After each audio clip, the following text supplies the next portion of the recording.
Halo, selamat datang di sesi bedah materi kita. Jujur aja, nungguin restitusi pajak cair itu seringkali berasa kayak nunggu hujan di musim kemarau kan? Lama dan bikin capek. Tapi tenang, hari ini kita bakal ngebedah satu aturan yang literally bisa jadi game changer buat arus kas Anda. Peraturan Menteri Keuangan nomor 28 tahun 2026 tentang pengembalian pendahuluan. Yuk, langsung kita bahas strateginya. Oke, kita mulai dari sumber aslinya dulu ya. Coba perhatikan tanggal berlakunya di situ. Aturan ini baru resmi jalan tanggal 1 Mei 2026.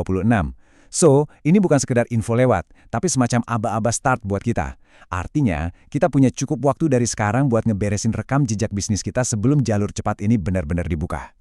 Nah, sebelum kita masuk lebih dalam, kita samain persepsi dulu deh. Apa sih sebenarnya pengembalian pendahuluan ini? Singkatnya, ini tuh jalur resmi VIP buat wajib pajak biar bisa nerima duit kelebihan pajaknya jauh lebih cepat. Jadi, Anda nggak perlu lagi tuh ngelewatin proses audit penuh yang panjang dan ribet. Cukup lewat verifikasi awal aja. Ini kuncinya ya, buat nyairin duit yang selama ini nyangkut, biar modal kerja Anda bisa muter lagi. Aturannya emang lumayan padat, tapi tenang, kita udah siapin semacam peta jalan di sini. Kita bakal lihat konsep jalur cepat restitusi pajak, terus 3 rute utamanya yaitu wajib pajak kriteria tertentu, wajib pajak persyaratan tertentu, dan PKP berisiko rendah. Terakhir, pastinya kita cek proses dan batas waktunya. Oke, langsung aja masuk ke bagian pertama, jalur cepat restitusi pajak. Ini dia fondasi awal buat ngamanin arus kas Anda. Poin krusialnya ada di sini, teman-teman. Aturan ini pada dasarnya kerja kayak semacam mesin penyortir. Pemerintah nyediain 3 tiket emas khusus buat nge-bypass antrian panjang birokrasi tradisional. Nah, kalau bisnis Anda berhasil masuk ke salah satu dari 3 jalur ini, wah, Anda bakal pegang kendali penuh atas seberapa cepat dana itu cair. Masuk ke bagian kedua, wajib pajak kriteria tertentu. Jalur pertama ini didedikasikan khusus buat mereka yang punya rekam jejak super bersih.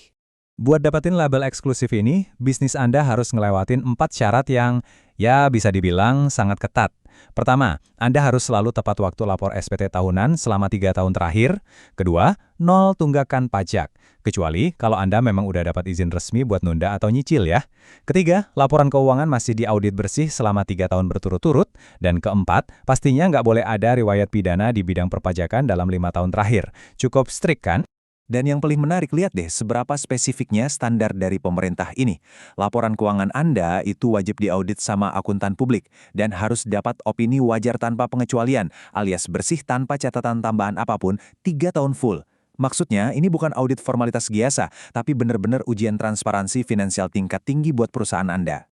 Kita lanjut ke bagian ketiga, wajib pajak persyaratan tertentu.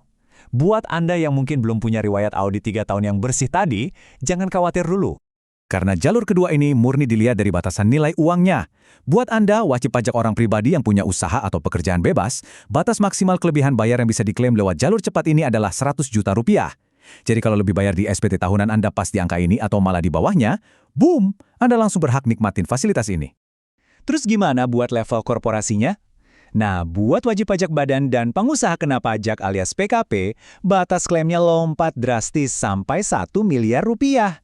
Angka 1 miliar ini pastinya sangat menggiurkan dong. Tapi, tunggu dulu, ini sepaket dengan batas maksimal peredaran uang yang harus Anda patuhi. Biar gampang, lihat ringkasan di sini. Ini batasan finansial krusial yang nggak boleh Anda lewati. Buat wajib pajak badan, omset maksimalnya 50 miliar rupiah per tahun. Terus buat PKP, maksimal 4,2 miliar rupiah per masa pajak. Selama duit yang muter di bisnis Anda ada di bawah angka-angka ini, dan lebih bayarnya juga di bawah 1 miliar, selamat, tiket emas kedua udah pasti ada di tangan Anda. Sekarang kita masuk ke bagian keempat, PKP berisiko rendah. Ini tuh rute khusus yang udah di-reserve buat sektor-sektor tertentu. Poin utamanya gini.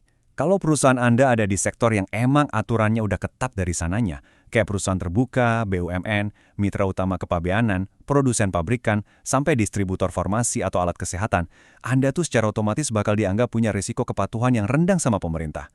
Jadi, sektor industri Anda inilah yang ngebukain pintu ke jalur cepat ini. Tapi ada satu catatan penting nih.